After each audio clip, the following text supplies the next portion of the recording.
And hola, huepa, mi gentes. What's going on? This is Prada's Take episode 9, the years I almost quit teaching.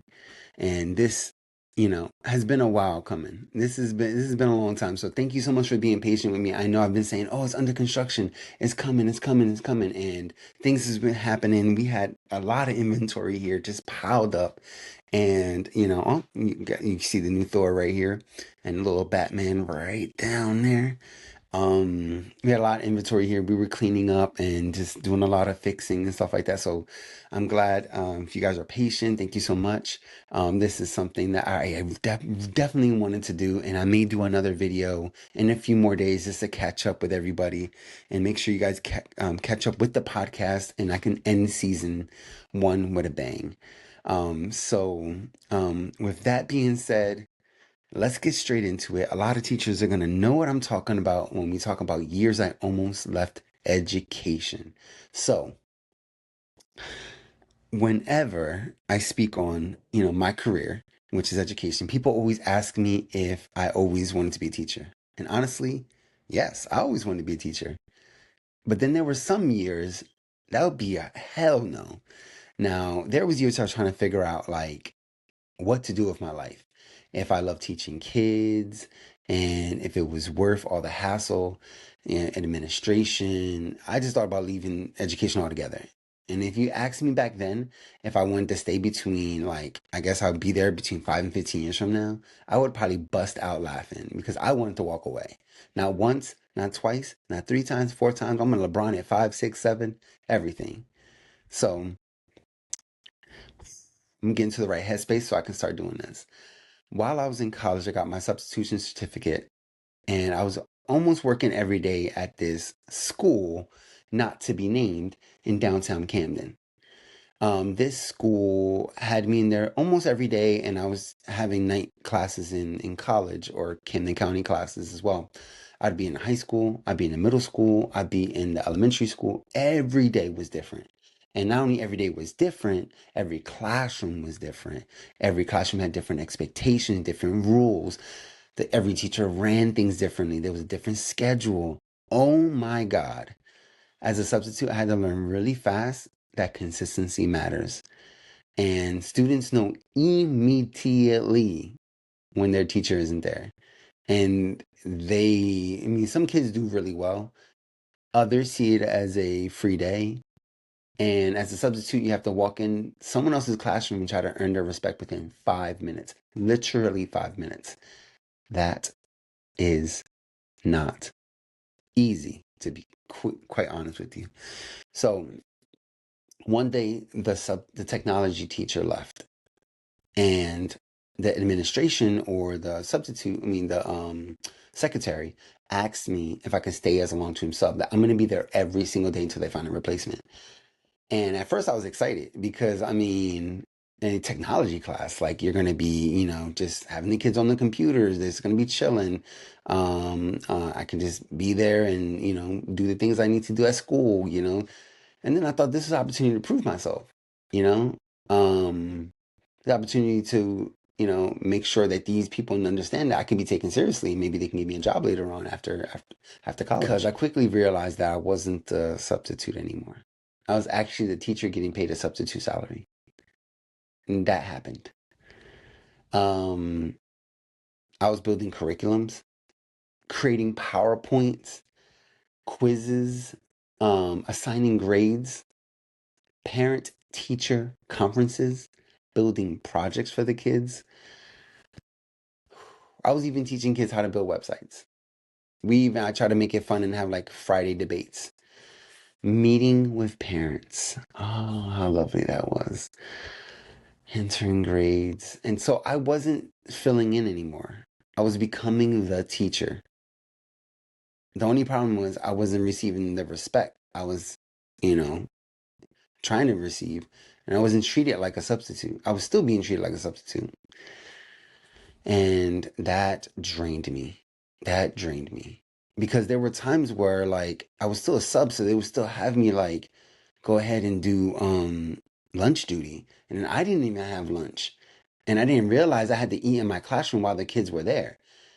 And it was weird because this school that's in downtown Camden, you know, they made a substitute, build their own curriculum, go into parent teacher conference, staying there till 7 at fucking night. You kidding me? Entering grades as a substitute. If I found out my student, I found out Peanut was getting grades from a substitute, I would raise hell. And I'm sure you guys would too. But staying after school till 7 o'clock, covering classes during my lunch, this school who may not be spoken to, whose name I will not say, don't you have to pay for parking because they don't have a reserved parking for their teachers. Who does that? This school does, and they allowed they allowed a substitute to be a teacher. Insane, insane work, bro. Insane.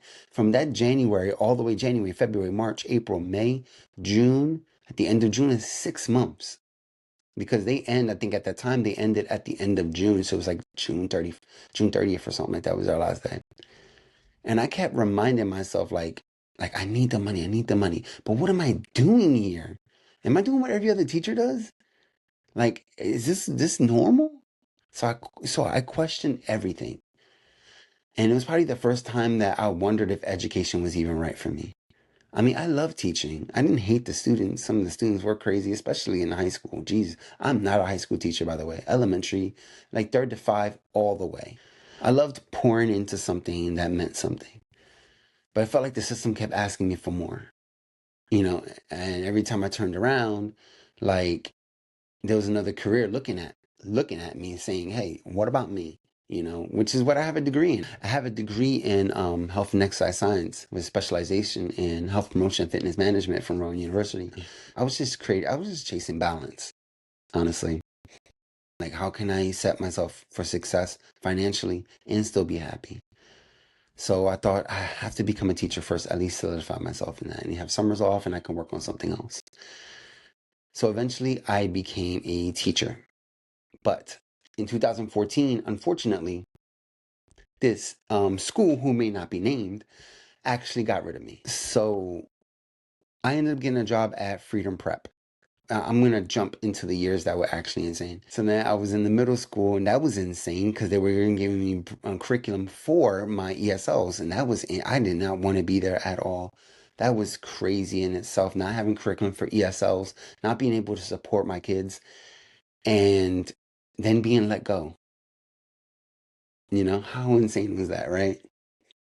Um, and it wasn't the kids, it was just the ESL curriculum. I wasn't able, I had to like build it from something completely off the rail. They were giving me curriculum for kids that have like nonverbal or speech impact. It was such a weird, I was like, what is this? Like, this is not anyway. So I ended up getting myself my contract not renewed. So I ended up going to elementary school because I had a lot of friends that were in elementary part, and that was great. So the year was, I believe it was 2012 to 2013. They fired everybody after COVID, like everybody. And that was absolutely batshit crazy. Let me just tell you. Like, you had all these new people come in that were just like, we're gonna make empty threats. We're going to like they were trying to make threats if you didn't do XYZ. It was just crazy. I was like, what are we doing right now? And the school failed. I was substituting, and people just left, and I was just substituting almost every fucking day. Oh my God. Every day I was substituting, and I absolutely hated it. I had 15 weeks of lessons that I could not complete because I was randomly being put to substitute in almost from K to 6. It's everybody that was leaving, going to get jobs. Boom, boom, boom, boom, boom. You're going to go here, here, here. And I had to talk to the principals and I'd say, listen, I have a legal obligation to be in the classroom as an ESL teacher. And they said, Rada, we just need your flexibility. And I'm like, it's not about flexibility. Are you kidding me? Like, this is not about flexibility. It is about the legal obligation I have for my ESL students to teach them. I have my lessons here doing nothing at all. Ah, what was that about? But um, with that being said, that I was just broken at that time. And sixth grade and fifth grade were insane. It was crazy and crazier. Freedom Prep, Democracy Prep, that then later became Freedom Prep on its own. That's done. There's no more. So I can name that name.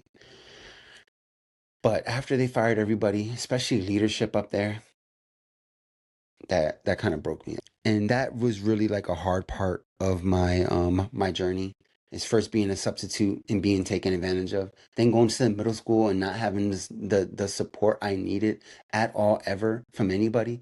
Like, I wanted to feel supported. I wanted to have that focus. I wanted to be in the right environment, where we had consistency, not just surviving. You know,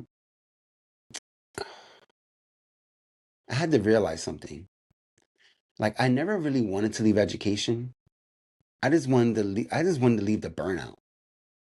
I wanted to leave the disrespect. I wanted to leave, this taken advantage of.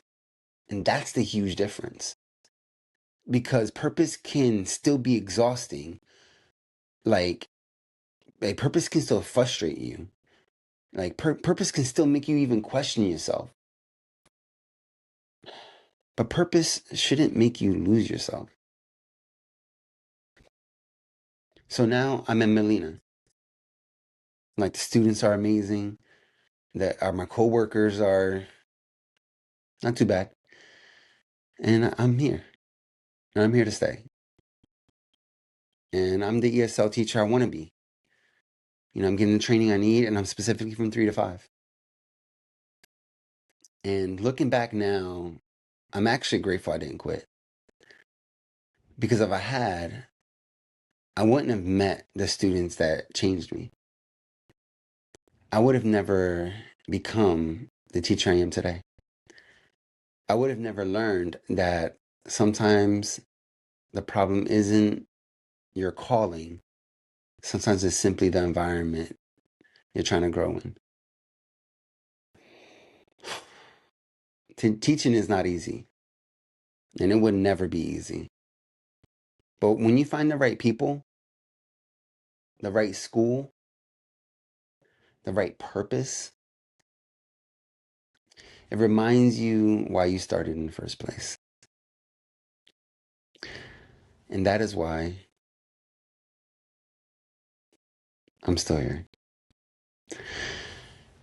Thank you so much, guys, for coming. Thank you so much for joining me. I really appreciate it. Like, subscribe, do whatever you got to do. This is Prada's Take. Capicu. I'm out.